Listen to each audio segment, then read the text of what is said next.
Everybody, my name is Lisa Grabowski, and I am going to deliver my scenario presentation. So the scenario that I received was a 15-year-old male student who lives with his mother and stepdad.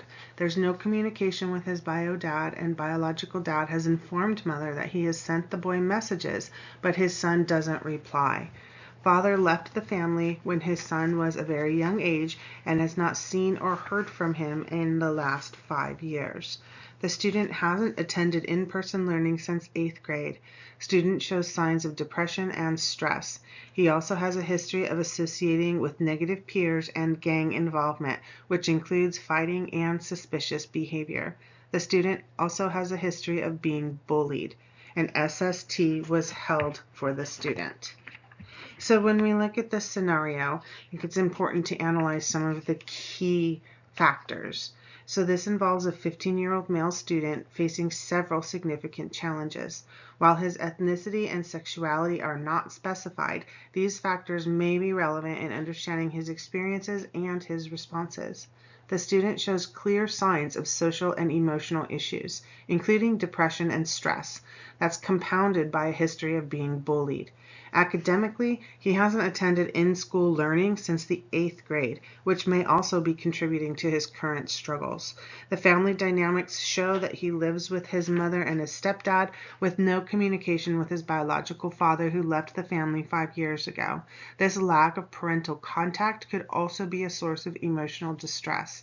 Additionally, the student is being influenced by negative peer associations, including potential gang involvement, fighting, and suspicious behavior. All of this is further complicating his path towards stability and success. Some of the resources that we could offer the students start at the school level. First, we could have our school counselor involved.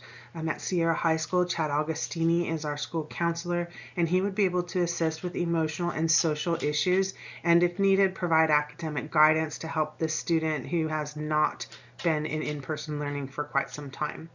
Then we also have our school resource officer. Here at Sierra, it's Danielle Scrimmager. This resource officer could provide that type of camaraderie and emotional support because he handles safety concerns and he addresses gang-related issues within the school and also within the district. He would be able to kind of take this boy under his wing and talk to him about the challenges and the potential risks of becoming involved with the wrong type of people or groups. And then we would have our school psychologist. This is Kathleen Slicker. She provides psychological assessments, counseling, and intervention strategies for students facing emotional and behavioral challenges.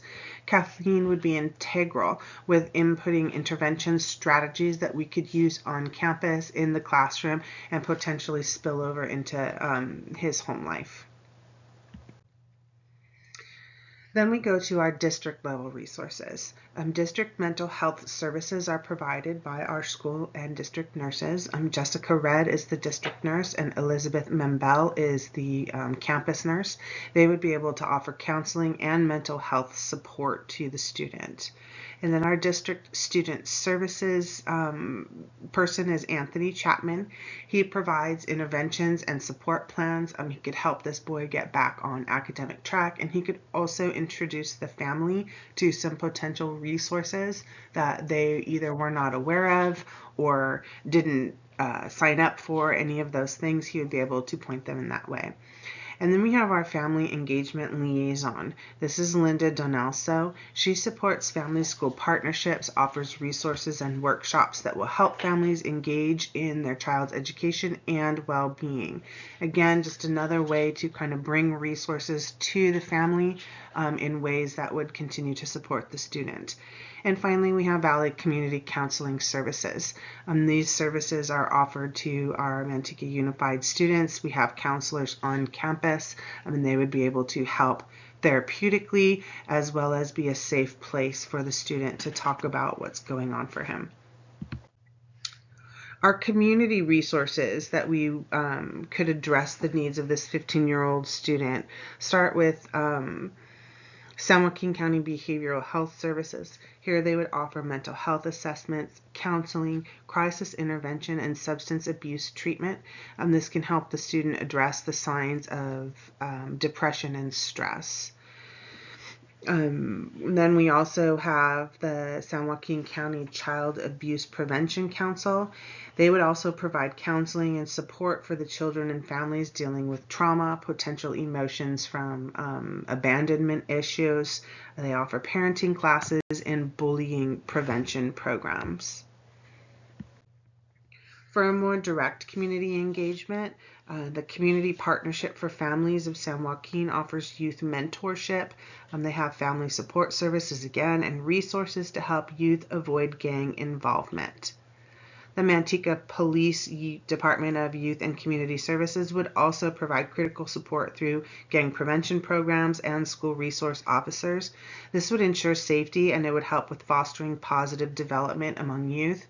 That transition or that change from hanging out with maybe a certain type of friend group, it would help transition that student over into making those positive choices amongst his peers. Additionally, the San Joaquin Office of Education has alternative education programs that would offer tailored educational support for at-risk youth who have disengaged from those traditional school settings. Here, he would also be able to get counseling as well as academic support. And then finally, we have the Youth and Family Services, which provides counseling for youth experiencing emotional distress, and their programs are aimed at reducing youth violence.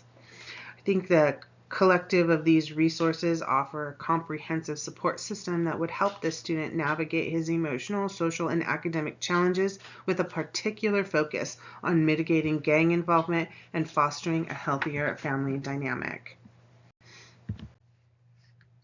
When I reflect back on this student, his situation, and analyze it, one of the things that impacted me most was just how complex the student's emotional and social challenges are. There's depression, there's bullying, there's negative peer influence, and that comes with the absence of a paternal figure and all of that impact that it's having on this student's emotional well-being. It's made his academic path and his social path quite difficult. One of the things that surprised me when I was searching for resources that could potentially help this student was how much availability there is in San Joaquin County that's focused on mental health and gang prevention for youth. It's very proactive, the nature of these organizations, and they offer really specialized programs for at-risk youth.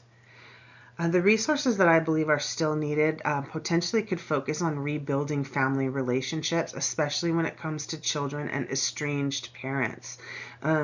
Maybe if there was something more comprehensive, either for the child to deal with that estrangement or to help the parent who is estranged, given the right circumstances, obviously, to kind of start to mend those bridges.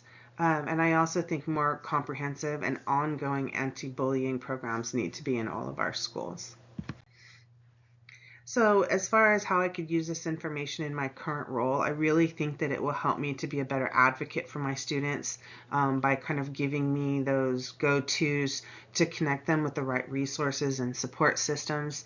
Being able to collaborate more effectively with community services would be extremely helpful to the student and beneficial to the family. And I would be able to make informed decisions to ensure that the student receives the necessary support, not only for his academic success, but also for his personal success as he moves forward through life. Thank you.